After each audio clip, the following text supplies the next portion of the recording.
Ka-express, Gilas, grabe ang lakas. Sa gitna ng lahat ng nag-viral na practice footages, isang pangalan ang paulit-ulit na nababanggit at kinatatakutan ng Guam, Kevin Kembao. Sa bawat galaw niya sa training, lumalabas ang kanyang NBA-like skillset, combination ng shooting, passing at decision-making na nagbibigay ng gilas ng bagong anyo sa offense. Hindi na lang siya stretch forward, siya ang nagbubukas ng spacing mula high post, siya ang nag-dictate ng tempo sa short roll, at siya ang nagbibigay ng mismatches na hindi madaling depensahan sa international level. At dahil dito, may rason kung bakit napapatingin ang Guam at bakit ramdam nila na magiging malaking problema si KQ sa opening window. Kasabay nito, nagkaroon ng espesyal na free throw shooting session ang buong Gilas. Lahat ng mga players, mula guards hanggang bigs, sumali sa structured routine para ayusin ang rhythm, consistency at mental focus sa linya. Alam ng coaching staff na sa international competitions, lalo na sa mas physical at mas mabagal na laro, free throws ang madalas na nagiging turning point. Kapag hindi pumapasok ang outside shots at kapag nagiging grind out ang laban, ang foul line ang nagiging lifeline. Ang bawat punto sa free throws ay hindi lamang simpleng score, ito ang stability na nagpapalakas ng kumpiyansa sa clutch time. Sa kasalukuyang roster, kitang-kita na buo ang loob ng team kahit may isang malaking kulang, si Kai Sotto. Habang inaabangan ang kanyang full recovery, nananatiling napakatibay ng Gilas frontcourt dahil sa kombinasyon ni Junmar Fajardo, AJ Edo at Tristan Brownlee. Ang energy, length at versatility nila ay nagbibigay pa rin ng elite-level presence sa loob, at sa wings, andon si Jamie Malonzo para dagdagan ang athleticism, habang ang backcourt naman ay punong-puno ng playmaking at depensa. Ang team ay may sapat na firepower, ball movement at defensive stance para maging competitive kahit walang towering presence ni Kai sa ngayon. Sa kabuuan ng Gilas ay mukhang nasa tamang direksyon, malalim ang rotation, mataas ang IQ ng bawat galaw, at sapat ang kombinasyon ng veterans at bagong henerasyon para magpakita ng solidong chemistry.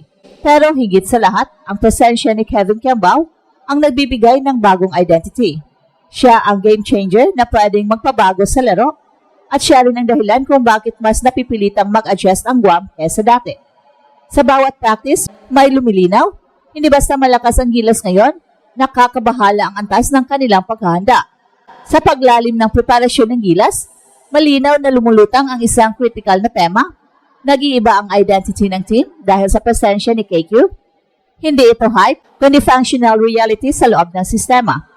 Kapag titingnan ang movement patterns ng offense ni Coach Tim Cone, ang malaking pagbabago ay nakasentro sa forward position. Noon, ang Gilas ay heavily dependent sa traditional anterior presence, post-ups, short space actions at pick and roll coverage. Pero sa pag-usbong ni KQ, nagkaroon ng bagong layer ang sistema. May playmaker na ngayon sa frontcourt, so ibig sabihin, hindi lang siya tumatayo sa corner o naghihintay ng kick-out. Siya mismo ang nag-initiate ng plays, nagbibigay ng high post reads at nag-attract ng depensa sa pamamagitan ng kanyang shooting threat. At dito pumapasok ang dahilan kung bakit halatang kinakabahan ang Guam. Ang typical defensive scheme nila ay designed para pigilan ang guards, i-challenge ang wings at pilitin ang kalaban na maging predictable sa half-court. Pero isang stretch forward ang marunong pumasa ay nakakabutas ng scheme na yan. Kapag inatake nila sa KQ gamit ang smaller defender, nagiging mismatch at free basket. Kapag big ang humabol sa kanya, nagiging slow ang closeout at automatic opening para sa Gilas. Kapag nag-switch ang Guam, nagkaroon ng rotation breakdown na pwedeng pagsimulan ng extra pass at open shots. Well, sa madaling salita, isang KQ sa loob ng sistema ay parang may built-in disruptor sa defensive plan ng kalaban. At kasabay nito, ang espesyal na free throw session ng Gilas ay hindi basta simpleng drill. Ito ay tactical decision na nakaangkla sa global basketball reality. Sa international competitions, ang foul line ang pumapatay o bumubuhay ng momentum. Teams with high free throw percentages control the pace, force defensive adjustments, and maintain scoreboard pressure kahit hindi maganda ang field goals. Alam ito ng Gilas dahil ilang beses nang natalo ang bansa sa mga larong ginapos ng poor free throw shooting. Sa practice na ito, hindi lang mechanics ang inayos. Mas importante, in-instill ang mental routine, pahinga, rhythm, repetition at confidence sa tight moments. Ito ang klase ng preparasyon na hindi kita sa highlights pero tumutukoy sa championship habits. Kung titingnan naman ang kabuuang roster, makikita ang structural depth. Kahit wala pa si Kai, nananatiling elite ang frontline dahil sa blended strength ni Junmar Fajardo, AJ Edo at Justin Brownlee. Ang isa ay post anchor, ang isa ay rim protector, at ang isa ay multi-level scorer. Sa wings, andoon ang athleticism at defensive range ni Jamie Malonzo, habang sa guards, meron kang kombinasyon ng playmaking, slashing at pressure defense. Ang punto, kahit i-plug mo si Kai pagbalik niya, hindi nasisira ang chemistry, sa halip mas nagiging dynamic ang lineup. Dito nagiging malinaw ang tunay na essence ng lakas ng Gilas ngayon. Hindi ito nakabase sa isang superstar, hindi sa highlight plays at hindi sa hype. Naka-structure ang lakas, nasa roles, nasa balance at higit sa lahat, nasa evolution ng sistema. Isang sistemang ang centerpiece na ngayon ay ang unique skill set ni Kevin Kembao.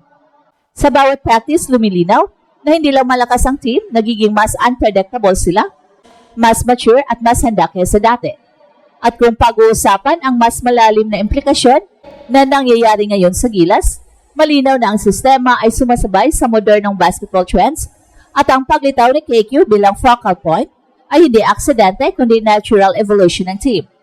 Gaya ng napansin ng unang bahagi ng analysis, ang presence ni KQ sa high post at peak actions ay nagbibigay ng pinakamalaking advantage ng Gilas laban sa Guam. Pero kung susuriin pa ng mas detalyado, hindi lang mismatches ang dahilan, ang totoong bentahe ay predictability collapse, isang konsepto sa basketball kung saan nasisira ang defensive timing ng kalaban dahil sa multi-threat role ng isang player. At si KQ ang embodiment nito. Kapag may ganitong uri ng forward sa team, lahat ng rotations ng Guam ay napipilitang mag-adjust mula first pass pa lang. Sa international play, ang pinakamalaking weakness ng team tulad ng Guam ay kapag napipilitan silang mag-react ng sunod-sunod sa loob ng 24 seconds, nawawala ang kanilang defensive identity at diyan papasok ang Gilas. At kapag binuksan ni KQ ang offense, nagkakaroon ng ripple effect sa buong team. Una, mas nagiging effective si Justin Brownlee dahil mas counting defensive attention ang kailangan niyang bitbitin. Hindi na siya laging double-teamed dahil may isa pang playmaker sa gilid niya.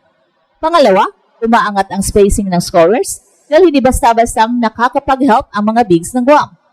Pangatlo, napapadali ang role ni AJ Edo at Junmar Fajardo dahil hindi na sila ang laging frontliner sa decision-making. Magiging finisher na lang sila, hindi primary option. At ito ang Express Info kung saan bawat kwento, ginulat ang mundo. Don't forget to like and subscribe.